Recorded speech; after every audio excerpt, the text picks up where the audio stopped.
Hello students, study centre point zero पर आपका स्वागत है। तो दोस्तों, आप जानते ही होंगे मैंने गणित भारती भाग 1 का बुक स्टार्ट किए हैं, जो क्लास 4, 5, 6, 7 तक के बच्चे इसे पढ़ सकते हैं और बना सकते हैं। तो दोस्तों, ये दूसरा वीडियो है चैप्टर का। अगर इससे पहले पार्ट 1 नहीं देखे हैं तो जल्दी से डिस्क्रिप्शन पर जाइए, उस पर लिंक दिया हुआ है। आप उस लिंक पर क्लिक करके वीडियो को आसानी से देख सकते हैं। ठीक है, तो चलिए आज पढ़ेंगे आरोही एवं अवरोही क्रम के बारे में। ठीक है, आरोही तथा अवरोही क्रम के बारे में। ठीक है, तो चलिए स्टार्ट करते हैं। वीडियो को ज़्यादा से ज़्यादा लाइक करें एंड शेयर करें। ठीक है, तो चलिए स्टार्ट करते हैं आरोही तथा अवरोही क्रम। ठीक है, तो देखिए, आरोही क्रम को इंग्लिश में कहते हैं असेंडिंग ऑर्डर। ठीक है, देखिए क्या है आरोही क्रम। आरोही क्रम में सजाने के लिए सबसे पहले सबसे छोटी संख्या को लिखा जाता है। ठीक है, आरोही क्रम में सजाने के लिए सबसे पहले छोटी संख्या को लिखा जाता है, उसके बाद क्रमशः बड़ी संख्या लिखा जाता है। यही होता है आरोही क्रम। ठीक है, आरोही क्रम में सबसे पहले छोटी संख्या को लिखा जाता है, उसके बाद वाली संख्या बड़ी संख्या लिखा जाता है। ठीक है, तो जैसे में देखिए दिया हुआ है 10, 16, 5, 3, 70। ठीक है, तो इसको सजाने पर किस रूप में सजाते हैं? आरोही क्रम में इसको हम सजाते हैं। सजाने का नियम होता है कि सबसे पहले छोटी संख्या, उसके बाद बड़ी संख्या, उसके बाद उससे बड़ी संख्या। ठीक है, तो देखिए इसको सजाने पर क्या बना। पहले सबसे छोटी संख्या इनमें से कौन क्या है? 3 है। तो देखिए उसके बाद 3 के बाद क्या है?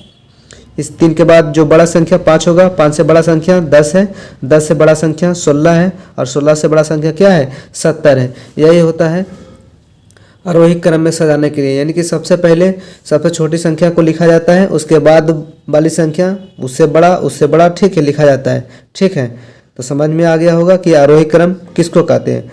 यहाँ देखिए नोट में लिखा हुआ है कि इसको बढ़ते क्रम भी कहा जाता है, अर्थात यानी कि आरोही क्रम को और किस नाम से जानते हैं? बढ़ते क्रम भी कहा जाता है। बढ़ते क्रम भी कहते हैं किसको? आरोही क्रम को, इंग्लिश में असेंडिंग ऑर्डर। ठीक है, तो समझ गए होंगे कि आरोही क्रम क्या है और किसको कहते हैं। अर्थात आरोही क्रम में सबसे छोटी संख्या को लिखते हैं, उसके बाद बड़ी संख्या, उसके बाद उससे बड़ी संख्या। ठीक है, आगे नेक्स्ट देखते हैं। देखिए दूसरा नंबर में पढ़ने के लिए होते हैं अवरोही क्रम, जिसे डिसेंडिंग ऑर्डर कहते हैं। ठीक है, तो देखिए अवरोही क्रम में सजाने के लिए सबसे पहले सबसे बड़ी संख्या को लिखते हैं, उसके बाद क्रमशः छोटी संख्या को लिखा जाता है। ठीक है, आरोही क्रम में क्या था कि सबसे छोटी संख्या को लिखते हैं, और अवरोही क्रम में सबसे बड़ी संख्या को लिखते हैं, उसके बाद क्रमशः छोटी जो उससे छोटी होगी उसको संख्या लिखा जाता है। ठीक है, तो जैसे में दिया हुआ है 23 है, 15, 32, 40, 65, 100 है। ठीक है, इसको हम सजाने पर इसको हम सजाते हैं अवरोही क्रम में। तो अवरोही क्रम में क्या होता है कि सबसे जो बड़ी संख्या होती है उसको सबसे पहले लिखते हैं। तो देखिए इसमें सबसे बड़ी संख्या कौन है? तो देखिए इसमें सबसे बड़ी संख्या है 100, तो 100 पहले लिखे, उसके बाद 100 से जो छोटी संख्या है उसको लिखते हैं। तो 100 की छोटी संख्या कौन है? इसमें 65 है, तो देखिए 65 लिखा गया। उसके बाद 65 से छोटी कौन है? 40 है, तो 40 लिख दिए। उसके बाद 40 से छोटी 32 हो जाएगा, 32 से छोटा जो हो जाएगा 23 है, और 23 से छोटा क्या है? 15 है। ठीक है, यही होता है अवरोही क्रम। अर्थात अवरोही क्रम में सबसे पहले बड़ी संख्या को लिखते हैं, उसके बाद उससे छोटी संख्या, उसके बाद उससे छोटी संख्या। ठीक है, तो समझ गए होंगे कि अवरोही क्रम किसको कहते हैं। और देखिए अवरोही क्रम को 2 नाम से जानते हैं, एगो अवरोही क्रम हो गया, और अवरोही क्रम को इसको घटते क्रम भी कहते हैं। अर्थात सबसे बड़ी संख्या, उसके बाद छोटी संख्या, उससे छोटी संख्या लिखते हैं। ठीक है, तो अवरोही क्रम को घटते क्रम भी कहा जाता है, और आरोही क्रम को बढ़ते क्रम भी कहते हैं। ठीक है, तो समझ गए होंगे कि अवरोही क्रम एवं अवरोही क्रम क्या है। ठीक है, नेक्स्ट देखते हैं। देखिए अगला टॉपिक पढ़ने के लिए होता है पूर्ववर्ती संख्या। क्या है? पूर्ववर्ती संख्या। तो देखिए पूर्ववर्ती संख्या कहते हैं किसको? इसको हम अच्छी तरह से समझते हैं। कहा किसी संख्या के किसी संख्या के ठीक पहले वाली संख्या को पूर्ववर्ती संख्या कहलाती है। किसी संख्या के ठीक पहले वाली संख्या को पूर्ववर्ती संख्या कहलाती है। ठीक है, तो जैसे हम देखते हैं कि पूर्ववर्ती संख्या है क्या, तो देखिए जैसे में दिया है 1 नंबर में कि 10 के पूर्ववर्ती संख्या लिखिए, 10 के पूर्ववर्ती संख्या लिखिए। तो देखिए क्या डेफिनेशन में क्या था, किसी संख्या के ठीक पहले वाली संख्या को पूर्ववर्ती संख्या कहलाती है। तो देखिए 10 के पूर्ववर्ती क्या हो जाएगा, 9 हो जाएगा। 10 के पूर्ववर्ती अर्थात 10 के पूर्ववर्ती मतलब पहले, तो 10 के पहले कौन सी संख्या होगी, 9 होगी। दूसरा नंबर में 85 के पूर्ववर्ती संख्या, तो 85 के पूर्ववर्ती संख्या अर्थात 85 के पहले कौन सी संख्या होगी, तो 84 हो जाएगा। 10 के पूर्ववर्ती 9 हो जाएगा, 85 के पूर्ववर्ती क्या हो जाएगा, 84 हो जाएगा। आगे है तीसरा नंबर में 23 के पूर्ववर्ती संख्या, तो 23 के पूर्ववर्ती अर्थात 23 के पहले वाली संख्या क्या हो जाएगी, तो 22 हो जाएगा। ठीक है, यही है पूर्ववर्ती संख्या, यानी किसी संख्या के ठीक पहले वाली संख्या को पूर्ववर्ती संख्या कहलाती है। ठीक है, तो पूर्ववर्ती संख्या समझ गए होंगे। ठीक है, आगे देखते हैं। देखिए अगला टॉपिक है उत्तरवर्ती संख्या। उत्तरवर्ती संख्या क्या है, तो देखिए किसी संख्या के ठीक बाद की संख्या को उत्तरवर्ती संख्या या प्रवर्ती संख्या कहलाती है। ठीक है, यानी किसी संख्या के ठीक बाद की संख्या को क्या कहते हैं, उत्तरवर्ती संख्या या प्रवर्ती संख्या कहलाती है। जैसे में समझते हैं कि क्या है उत्तरवर्ती संख्या।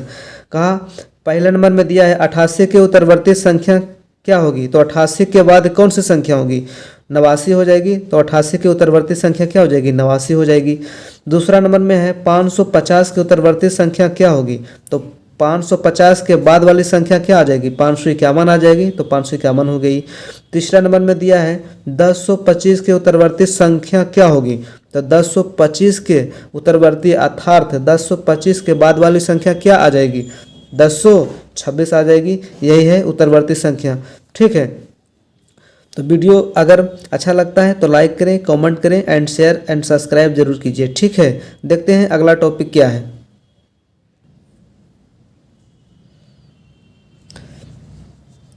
अगला टॉपिक है जातीय मान एवं स्थानीय मान। ठीक है, जातीय मान कहते हैं किसको और स्थानीय मान कहते हैं किसको। जातीय मान को इंग्लिश में फेस वैल्यू कहते हैं और स्थानीय मान को इंग्लिश में प्लेस वैल्यू कहते हैं। ठीक है, तो चलिए समझते हैं कि जातीय मान एवं स्थानीय मान क्या है। ठीक है, तो देखिए पहला पढ़ेंगे जातीय मान, यानी कि जातीय मान को इंग्लिश में क्या कहते हैं, फेस वैल्यू कहते हैं। ठीक है, फेस वैल्यू। ठीक है, तो समझते हैं कि जातीय मान क्या है। तो देखिए किसी संख्या का मान, किसी संख्या का अपना मान ही जातीय मान कहलाता है।